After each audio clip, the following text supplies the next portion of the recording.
گرمی میں، حبس میں، اور پھر اپنی محنت سے، اللہ کے فضل سے جو غلہ پیدا کرتے ہیں، اس سے بڑی ملک کی اور کوئی خدمت ہو نہیں سکتی، اور اس سے بڑی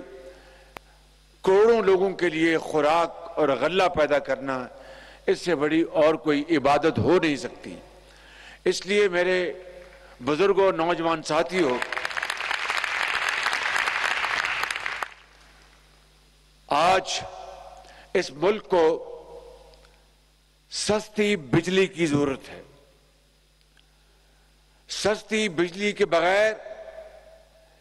نہ صنعت و حرفت ترقی کر سکتی ہے، اور نہ زراعت، اور نہ ہی ان مصنوعات پر مبنی ہماری ایکسپورٹس، کوئی بھی چیز ترقی نہیں کر سکتی۔ اس لیے میں سمجھتا ہوں کہ سستی بجلی مہیا کرنا کسی بھی حکومت کا فرض اولی ہے، چاہے وہ پاکستان کے اندر مفلوق الحال طبقات ہوں، چاہے وہ طالب علم ہوں، چاہے وہ ایک کسان ہو، ایک چھوٹا دکاندار ہو، ایک ریڑھی فروش ہو، یا کوئی بیوہ یا کوئی یتیم جو بڑی مشکل سے اپنے گھر کے حالات درست کرتا ہے۔ اس کے لیے میں نے شمسی توانائی کے لیے میں نے پچھلے 16 مہینوں میں میرے نوجوان ساتھیوں، بزرگوں اور میری بہنوں، میں نے اور میری حکومت نے بے پناہ کوشش کی، مگر شومی قسمت کے حالات ایسے تھے، ملک کے اندر سیاسی افراتفری اتنی تھی، اور آئی ایم ایف کے حوالے سے جو اچے مگوئیاں ہو رہی تھی، اور ایک غیر متوقع صورتحال تھی، ایک ایسی صورتحال کا سامنا تھا جس کا صحیح طور پر اندازہ نہیں لگایا جا سکتا تھا۔ میں نے 3 دن پہلے ایک جلسے میں ڈیفالٹ کا مطلب عام آدمی کی زبان میں سمجھایا تھا۔ آج اپنے کسان بھائیوں کو جو اسلام آباد کے اور دوسرے ملکہ اضلاع سے یہاں پر تشریف لائے ہیں، میں آپ کو 1 منٹ کے اندر یہ عرض کرنا چاہتا ہوں کہ اگر آئی ایم ایف کا پروگرام ہمیں نہ ملتا، آئی ایم ایف کی شرائط کیسی ہے وہ ایک علیحدہ ایک معاملہ ہے کہ وہ شرائط بڑی کڑی اور بڑی سخت ہے، اس میں کوئی شک نہیں، لیکن اگر آئی ایم ایف کا پروگرام نہ ہوتا تو پھر پاکستان کے ساتھ کیا ہوتا، اور پاکستان کے عوام کس مشکلات سے دوچار ہوتے، وہ میں آپ کو آج عرض کرنا چاہتا ہوں۔ پھر میں دوبارہ اس شمسی توانائی کی طرف آؤں گا۔ اگر آئی ایم ایف کا پروگرام نہ ہوتا اور خدا نہ خواستہ پاکستان ڈیفالٹ کر جاتا، تو دوائیوں کی دکانوں پر لائنیں لگی ہوتی ہیں اور دوائیاں نہ مل رہی ہوتی۔ باہر سے زندگی بچانے کے لیے جو ادویات اور ٹیکے باہر سے امپورٹ ہوتے ہیں، ان کی تلاش میں لوگ، مریض، ان کے پیارے، وہ دن رات مارے پھر رہے ہوتے، وہ نہ ملتے۔ پیٹرول کی پمپوں کی وہاں پر لائنیں لگی ہوتی۔ ہماری جو فورن ایکسچینج یعنی زر مبادلہ وہ کم ہو رہا ہوتا، اور اس کو مزید بچانے کے لیے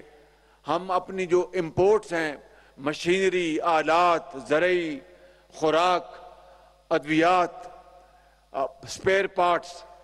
خام مال، جو بھی صنعتوں کی ضروریات ہوتی ہیں اربوں ڈالر کی، ان کو ہم مزید کم کرتے تاکہ ہم زر مبادلہ بچائیں، کیونکہ ہمارے پاس زر مبادلہ کے ذخائر روز بروز وہ کم ہوتے رہتے۔ اور اس کو بچاتے ہوئے صنعتیں بند ہو جاتی، لوگ بے روزگار ہو جاتے، زراعت اس کو بے پناہ نقصان پہنچتا۔ ہمارے ساتھ جو عالمی جو بینک ہیں وہ ہمارے ساتھ کام نہ کرتے، ہمارے ساتھ وہ تجارت نہ کرتے، ایلچیاں نہ کھلتی، یعنی جن کو انگریزی میں کہتے ہیں لیٹر آف کریڈٹ۔ یہ وہ ہوتا ہے، آپ جانتے ہیں کہ بینک کے ذریعے کوئی چیز باہر سے منگوانی ہے، وہ اس کے لیے ایلچی کھولتے ہیں تاکہ جو بیچنے والا ہے اس کو بینک کے ذریعے ایک مل جاتا ہے کاغذ کہ میں چیز بیچوں گا پاکستان تو مجھے پیسے مل جائیں گے، وہ نہ کھلتی۔ اور ہمارے بعض سودے ایسے ہوتے ہیں جن کو وہ پاکستان کے بینکوں کی، میں سادہ الفاظ میں کہہ رہا ہوں کہ مور، وہ ان کو قابل قبول نہیں ہوتی، وہ کہتے باہر کے یعنی انٹرنیشنل بینکس کے ہمیں مور چاہیے۔ مثال کے طور پر bank of America, bank of middle east bank یا کوئی اور بینک لے لیں، وہ اس کے اوپر مور نہ لگاتے، یعنی ایک افراتفری مچ جاتی۔ یہ ہے وہ ایک بہت بھیانک صورتحال جس کا سامنا ابھی سری لنکا نے 6-8 سال ایک سال پہلے کیا۔ وہاں پر لائنیں لگ گئیں، وہاں پر ہڑتالیں ہوئیں، وہاں پر دکانیں لوٹی گئیں۔ اللہ تعالیٰ کا بے پایاں فضل و کرم ہے، میرے یہاں پر بیٹھے بڑے قابل اور بڑے بہت ہی ذہین بیوروکریٹس، پولیٹیشنز، سیاستدان، پارلیمنٹیرینز، زرعی ماہرین اور ہمارے کسان بھائی اور بہنیں اور بزرگ یہاں بیٹھے ہیں۔ یہ وہ صورتحال ہوتی اگر IMF نہ ہوا ہوتا اور اگر پاکستان خدا نہ خواستہ ڈیفالٹ کر جاتا تو ایک تباہ کن صورتحال تھی۔ اللہ تعالیٰ نے اپنے بے پایاں فضل و کرم سے اس پوری حکومت کی ٹیم ورک کے ذریعے رب نے آپ کی دعائیں سنی اور اللہ تعالیٰ نے پاکستان کو ڈیفالٹ سے بچا لیا اور IMF کا پروگرام ہو گیا۔ لیکن اب آگے کیا کرنا ہے؟ اصل بات وہ ہے، اگلی بات یہ ہے میرے بزرگوں اور نوجوان ساتھیوں کہ زراعت کے پہیے کو بڑی تیزی سے گھمانا، وہ کس طرح گھومے گا؟ وہ آپ کو، کسان کو ایک کوالٹی کی کھاد ملے اور اس کی قیمتیں بھی مناسب ہوں، کسان کو بجلی سستی ملے۔ یہ جو بجلی پیدا ہو رہی ہے تیل سے، اس کی قیمت آپ جانتے ہیں کتنی ہے؟ 50 روپے فی یونٹ، اور اس کے بعد جو غریب ترین جو طبقات ہیں ان کو 200، یعنی جو گھریلو صارفین جو ہیں 200 جو یونٹ تک استعمال کرتے ہیں ان کو بہت کم داموں پر بجلی دی جاتی ہے تاکہ ان کے اوپر بوجھ نہ پڑے۔ اسی طرح کسان کے لیے بھی جو بجلی، اس کے اوپر بھی ہم نے سبسڈی دی۔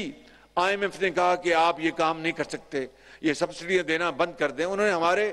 ہاتھ بند کر دیے، بالکل انہوں نے چابیاں لگا دی کہ آپ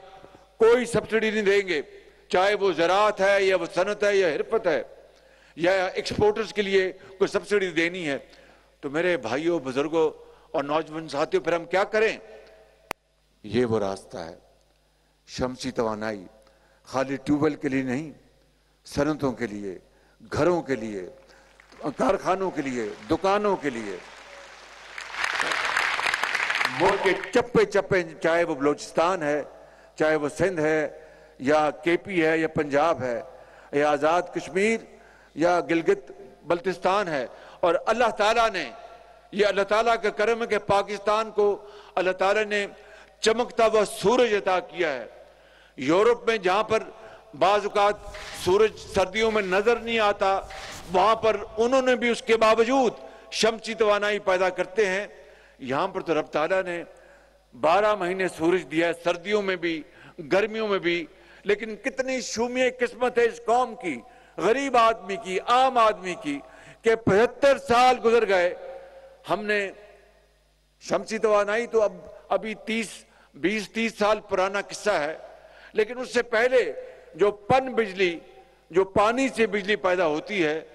اس کے لیے ہم نے منگلا ڈیم بنا، تربیلا ڈیم بنا، اس کے بعد ہم بالکل سو گئے اور تیل کے جو کارٹلز تھے جو تیل یہاں پر جو کمپنیاں ہیں انہوں نے اپنا ایسا جادو جگایا کہ تیل ہی تیل کے علاوہ کچھ ہو نہیں سکتا. آج مہنگی ترین بجلی تیل سے پیدا ہوتی ہے اور سستی ترین بجلی سولر شمسی توانائی پن بجلی اور ہوا سے جو بجلی بنتی ہے. نہ سولر کے اوپر ایک دھیلا نہیں لگنا, مفت کی سورج کی شعائیں, ہوا سے جو بجلی بنتی ہے, مفت کی ہوا اس سے بجلی بنتی ہے. اللہ تعالیٰ نے ہمیں ہر چیز دی, عقل بھی دی, ہر چیز دی, لیکن وہ حوصلہ نہیں دیا, وہ سوچ نہیں دی کہ اس کی وجہ سے آج پاکستان کے اندر چاہے وہ کارخانے ہیں, چاہے وہ زراعت ہے, چاہے وہ گھریلو صارفین ہیں, چاہے وہ دکانیں ہیں, مدرسے ہیں, ہسپتال ہیں, ہر جگہ مہنگی ترین بجلی ہے.